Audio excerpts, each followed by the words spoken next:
Hello, my name is Brian Lewis and I work with JTNS. Before we start our presentation on material equipment transportation, I'd like to take this opportunity to ask you to pause the video and talk about any near misses or accidents you may have had at your utility. When you're finished having a good discussion on how to avoid these situations in the future, please press play and we'll begin the presentation. Now, hopefully you've had a good discussion on any near misses or accidents and that you've ironed out any kind of issues you may had and changed any kind of procedures that you need to change, whether they're verbal or written down somewhere, and that way you can avoid those situations in the future. So as we get started, we're going to talk about material equipment and transport, and some of the things we're going to talk about. We're going to cover safe lifting, making sure we don't hurt our backs. That is painful. Not only is it painful, but it costs a lot of money. It's detrimental to both the utility, to the individual's family, so we want to make sure we lift safely. We're going to talk about moving material, the correct things to do. What tools do we use? How do we prepare ourselves to do that? We're also going to talk about loading equipment and material. We're going to talk about transporting equipment and material. All that is important, correct? So, safe lifting. Don't use your back. Bend at your knees. Lift with your legs. It's really important that we keep our backs in neutral position while we're lifting. So, what you want to do is take just a couple of minutes, stretch, loosen your shoulders. Make sure that your body is prepared to lift. You don't want to jump in and just grab something and use a very fast, explosive movement like a jerking movement. That is going to get you hurt. You do it enough, you're going to get hurt. So don't do that.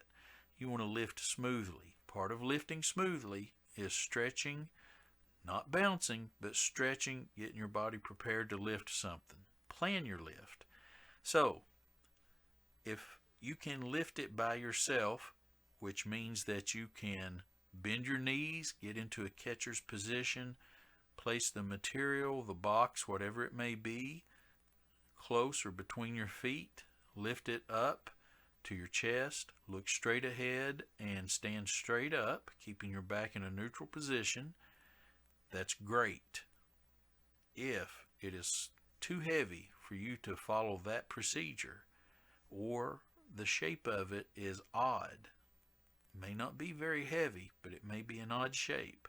If that's the case, make sure you get some help. Plan the lift. Are you going on 3? Or are you going a beat after 3? Once you get it lifted, what path are you going to take? Is the path clear? Is it clear of any obstructions? Is it clear of any water, hydraulic, oil, any kind of fluid that could be a slipping hazard? Are you going up or down steps or stairs or a ramp? How are we going to handle that? How are we going to go through doorways?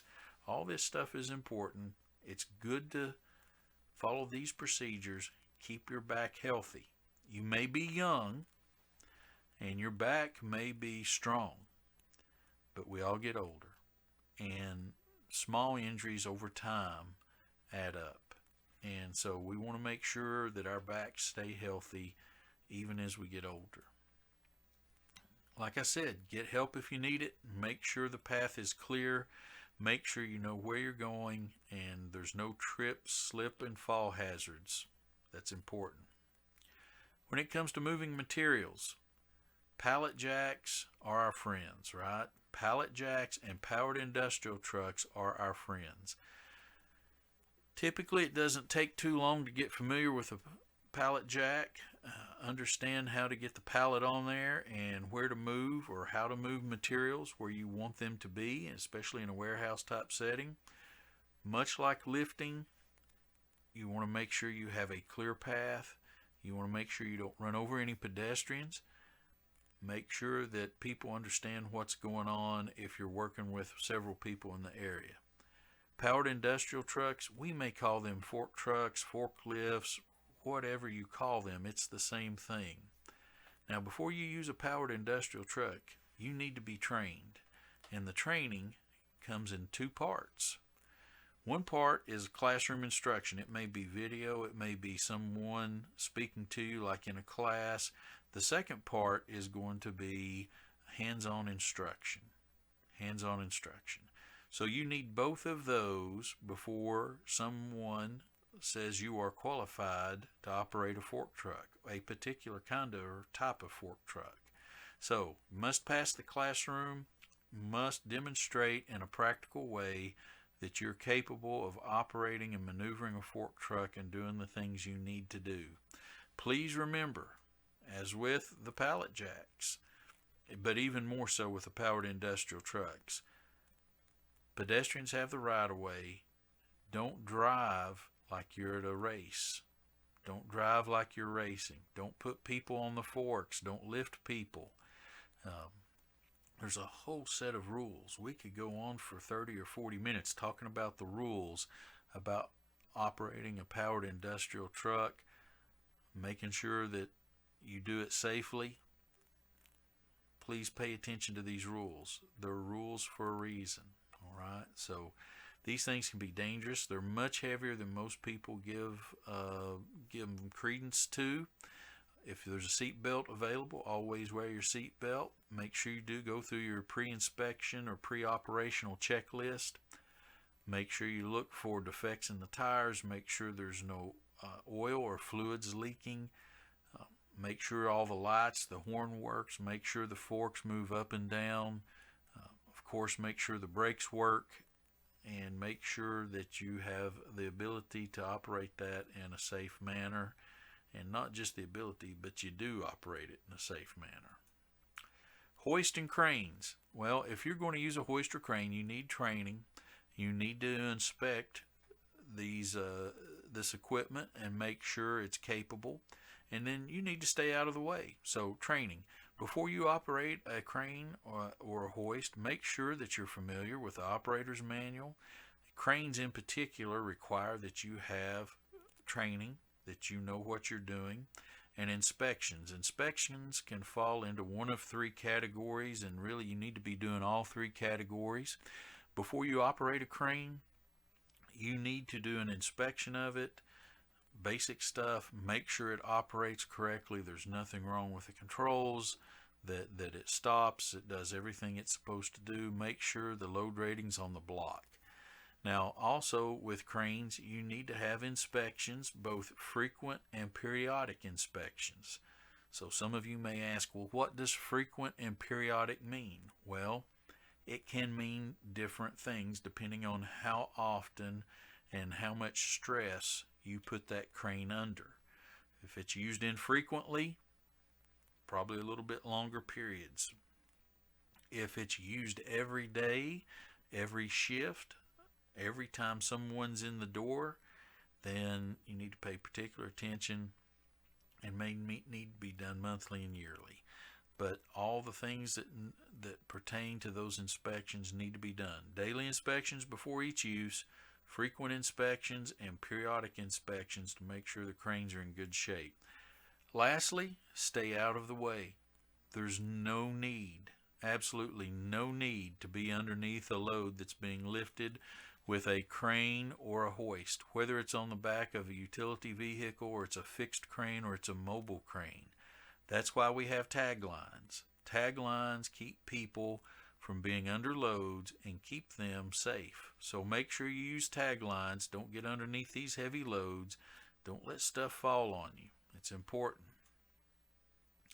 So, safely transporting equipment materials. Guidance can help managers and crew members to improve safety, lower insurance premiums, prevent lawsuits, make sure utilities maintain the reputation of being good neighbors. It's important. We're going to cover the supervisor's roles and the employee's roles. We're going to talk about do's and don'ts. Do's and don'ts. Everybody likes those do's and don'ts, I'm pretty sure, right? So, operating trucks, truck-trailer combinations loaded with equipment. There's a lot of ways people can get hurt. A lot of ways crew members can get hurt. A lot of ways people of the public can get hurt. We don't want that kind of reputation for our utility, correct? Overloading or neglecting to properly secure equipment materials on the truck or the trailer can result in serious injuries, fatalities, damaged equipment, all kinds of stuff. You don't want to be in court. You don't want to be in court having to explain before a judge and lawyers why you didn't do what you should have done, and why you did things the wrong way, right? So we want to avoid those types of situations. So we want to inspect our chains. We want to inspect our tie downs. We want to make sure that we understand what the load ratings are. Make sure that they're tagged with the proper load ratings. Make sure that we dog things down a proper way at 45-degree angles at four corners. Make sure the stuff's tight, it's not loose. Shifting loads can create a huge problem for the operator of the vehicle, right? Shifting loads can create multiple problems and can injure crew members, can injure the public. So make sure you do those things. Inspect your chains, inspect your tie downs, inspect your equipment. Make sure that you look at the hitches, whichever style or type of hitch you may use. Look for cracks and deformities,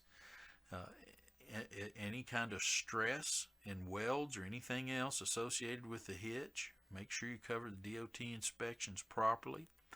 For chains, things that have hooks, make sure you look for cracks and deformities in the hooks. Make sure that the safety latch works correctly. Make sure that you any kind of deflection that may be in the throat of the hook, if it's extended further than it should be so that the safety latch doesn't shut correctly, or if there's any cracks where it is rotated or bent, things like that can cause failure of that piece of equipment and those hooks, and we don't want that. You're not going to be able to secure a load if, for example, that you're using a chain and the links are elongated. If the links are twisted so that they approximate a figure eight, if the throats on the hooks are deformed or cracked, or if the safety latches don't close properly. So we want to make sure these chains, these tie downs, everything's tight. It's at 45-degree angles. That's really important. It's at 45-degree angles. We want to stop movement from forward to back and back to forward. We want to stop movement from side to side. And lastly, we want to stop movement up and down on the trailer. The best way to do this is to dog equipment down at the four corners and at 45-degree angles. We want 45-degree angles. We want the tie downs, chains, whatever you're using to dog that thing down, that they are 1, rated, 2, inspected in good shape, 3, 45-degree angles. Make sure they're secured. Make sure they're secured properly.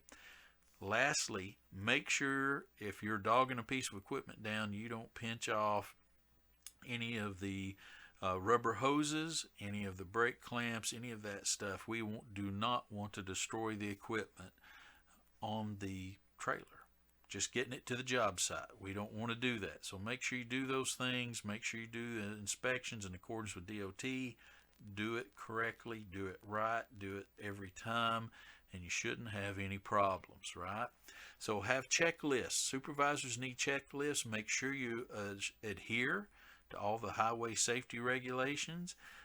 If the truck and the trailer exceeds 10,000 pounds, make sure you comply with all the regulations. Make sure you comply with the regulations.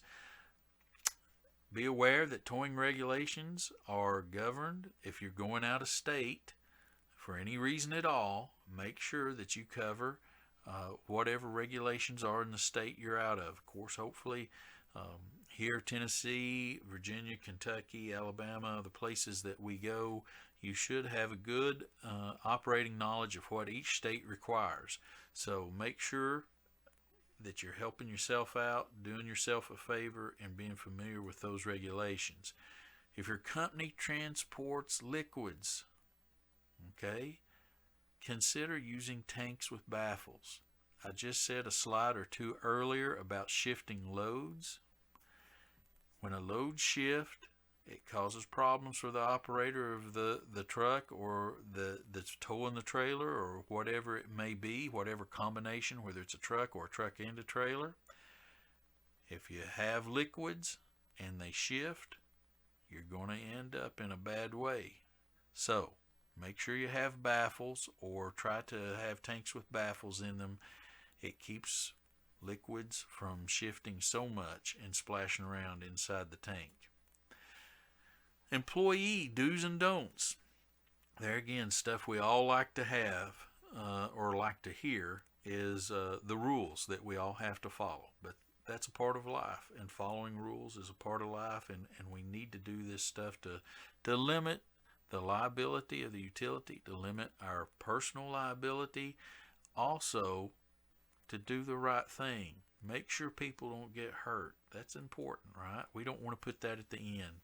So employee dues. Do follow the company policies for transporting equipment and material.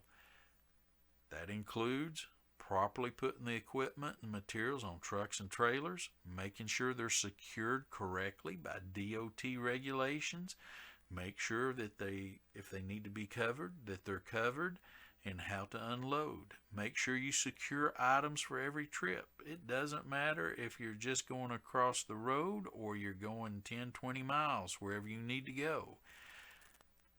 Tie things down, tie your equipment down, secure your materials for short trips just like you would for any long trip you would make. It's not on here, but do take a broom and sweep off any kind of debris that may be on the trailer or the truck.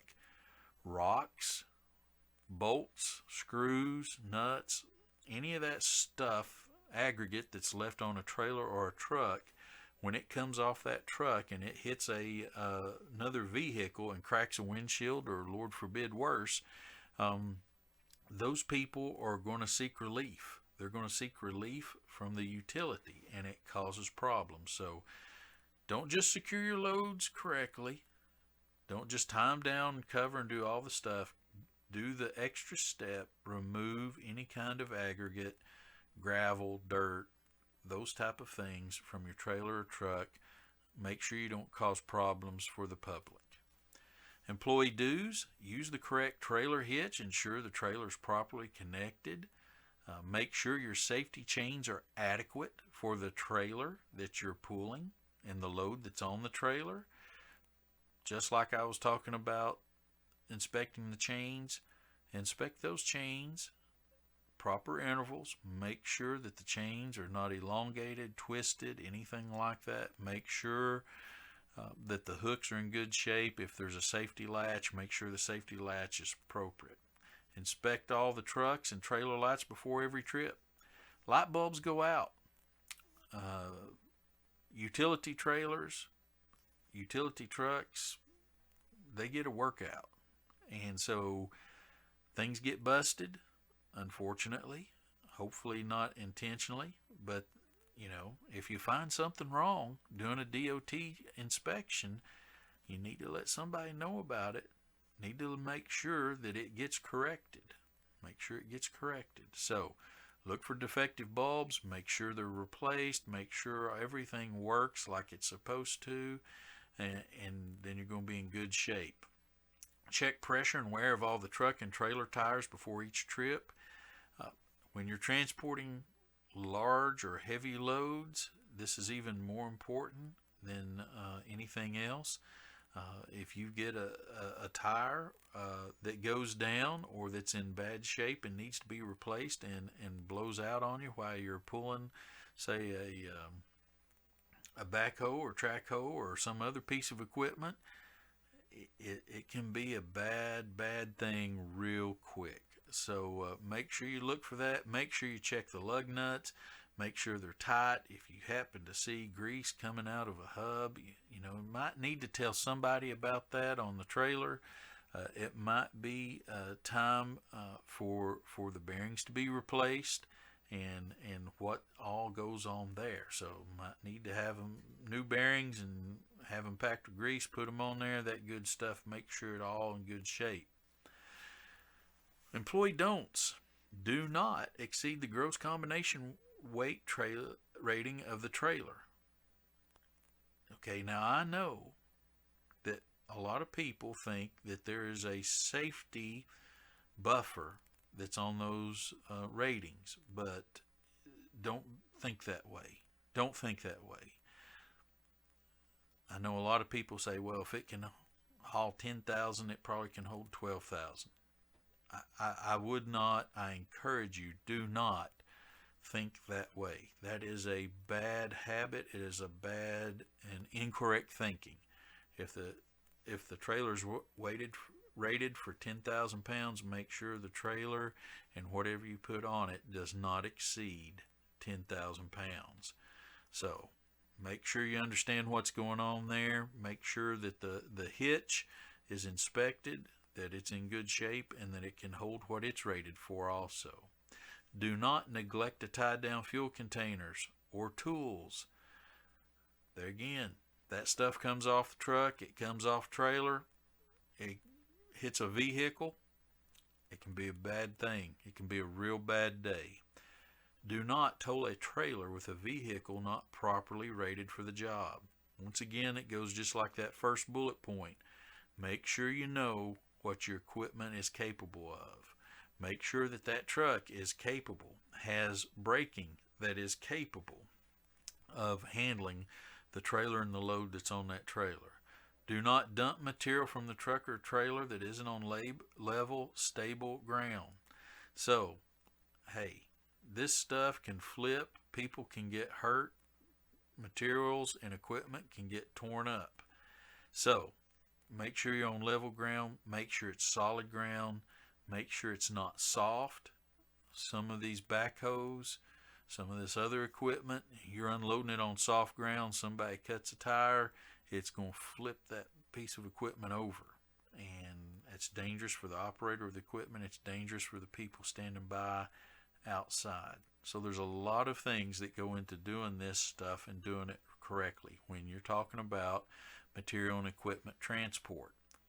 And I know some of you all do this correctly, that you do it correctly every time, but I also know that it's human nature to want to take shortcuts. It's human nature to want to do things in a quicker, more efficient manner.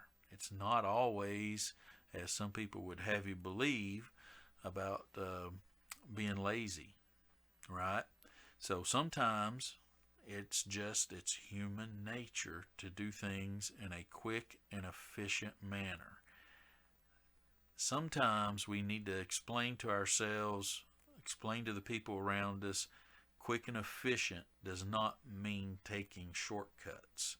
Quick and efficient means doing it properly, doing it as per company policy, per DOT regulations, all the things that go to protect ourselves, protect our utilities, and protect the public. So I appreciate everyone paying attention. I appreciate everyone taking this in, even though I would say a lot of you, if not the vast majority of you, know what needs to be done and what is supposed to be done. If you have any questions, if you have anything that approaches a question, please do not hesitate to contact your JTNS instructor. Contact JTNS. That's what we are here for the utilities that we service. We will try and answer any question you have. If for some reason you ask us a question we don't know right off the top of our heads, we're going to be honest with you and say, hey, I'm going to need to do a little bit of study. I'm going to have to do some research.